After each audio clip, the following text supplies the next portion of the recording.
Confédération ne sera pris de côté pour l'opposer aux deux autres. Que le peuple de la Confédération se rassure. Un peuple, un espace, un destin est porté par chacun des trois chefs d'État de la Confédération.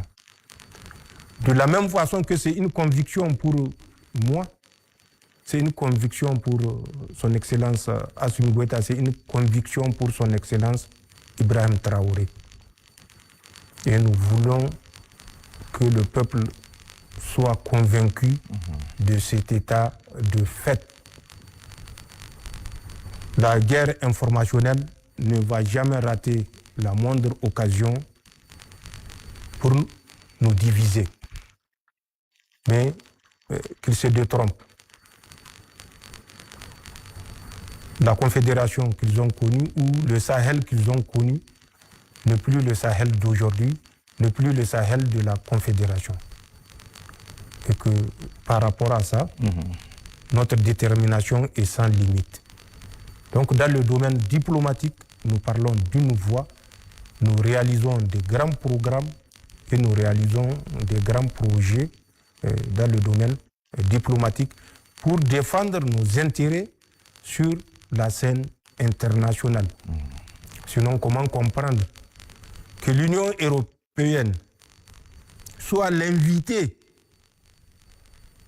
d'honneur de premier rang à une rencontre de l'Union africaine, alors qu'il y a des peuples africains qui ont fait l'histoire de l'Afrique, qui sont mis à l'écart.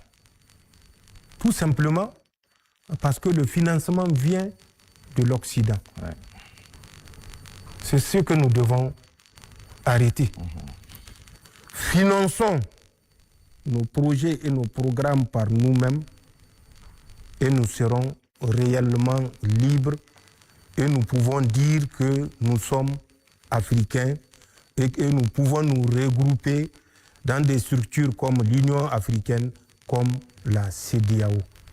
Sinon, ce n'est que baliverne et poudre aux yeux. Mais nous avons cessé de nous mettre la poudre aux yeux et de raconter des balivernes. Donc, voilà ce que la Confédération a réussi en quelques phrases.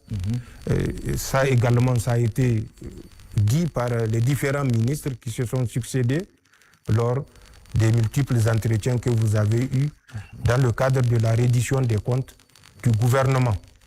Un peuple, un espace, un destin. Pour finir cet entretien, sur quoi voulez-vous bien conclure? Pour finir cet entretien, j'aimerais conclure en invitant toujours les Nigériens à maintenir et à faire ce que nous avons su bien faire et qui nous a permis de tenir 3 ans au moment où on nous prédisait 2 semaines. Prions pour notre pays, pour notre espace. Travaillons pour notre pays, pour notre espace. Les défis ne sont pas imaginaires, ils sont réels. Le Mali a fait l'objet d'une attaque sauvage le 25 avril. Cette attaque-là a été conduite avec la complicité des pays africains voisins au Mali. Et c'est ça que nous devons combattre. Ils ont attaqué le Mali par 3 axes. Un axe qui est sorti du nord Bénin, passé dans notre Gourma et le Burkina, 3 colonnes pour faire jonction et aller attaquer soit Gao, soit Sévaré.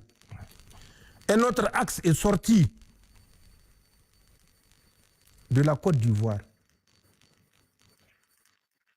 Il y a une forêt où les Ukrainiens qui viennent former ces mercenaires-là atterrissent en Côte d'Ivoire avec des visas pour visiter la Côte d'Ivoire qu'ils obtiennent à partir d'un pays qui est non loin de l'Ukraine.